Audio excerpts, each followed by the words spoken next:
Paul Tutmark was born in Minnesota, but in his early 20s he moved to Seattle, Washington to work in the dock area shipyards.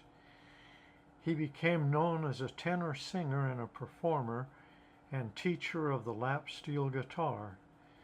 He performed on KOMO radio and in a variety of theaters. In the early 30s, Tutmark began teaching guitar and experimenting with the electrification and amplification of various instruments. Tutmark's audiovox manufacturing company was one of the first firms to produce an electric lap steel guitar using his own blade pickup, and Tutmark himself was often the demonstrator and promoter. In 1936, he brought his audiovox Model 736 fretted bass guitar and 936 amplifier to the market.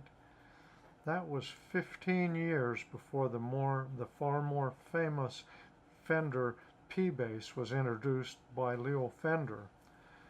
Tutmark's first wife, Lorraine, performed with him and at times played the 736 electric bass.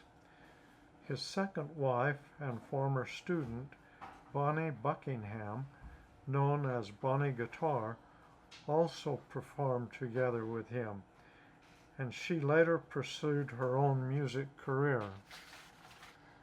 The summer I turned 14, I was out at the ranch, 5 miles north of Newcastle, Utah, irrigating a 160-acre farm during the week, while my dad worked on his job with an engineering crew for the state of Utah on road construction.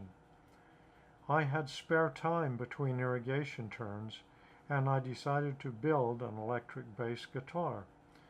I found a piece of wood in the woodpile that I thought would work for the body, and was able to find a pickup and some tuners I thought would work. But I hit a roadblock trying to come up with a neck. I knew there was no way I could get the frets in the right place if I tried to make one myself, so I gave up on the project.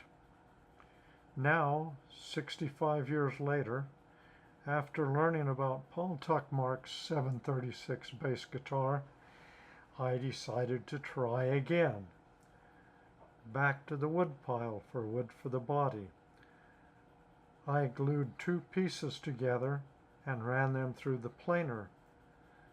This time I solved the neck problem with a click of the mouse and got a neck coming over the internet. After cutting the headstock to the shape of the audiovox 736, some thought was required to come up with a good layout for the tuners, but a left and right hand tuner on the right side and a right and left hand tuner on the left side worked out. I came up with a cardboard pattern for the body using the 30-inch scale length of the 736 for my reference, the bandsaw, then the router for the neck pocket, and I soon had the neck bolted in place. Then I worked on the pickguard shape and the size for a cavity for the pickup. Back to the router to route out that cavity for the pickup, and then a drill to make an exit hole for the output wires from the pickup. Nearly finished 736 bass alongside a Fender P-Bass. This is what my experimental blade pickup looked like mounted on my finished pickguard.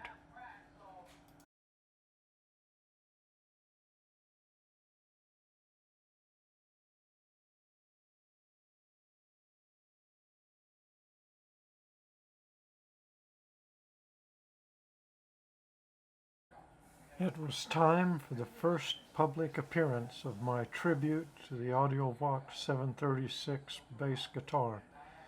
So I hooked up an amp to my period correct Ampro speaker and went to the Senior Citizens Lunch program. I saved a rat like me.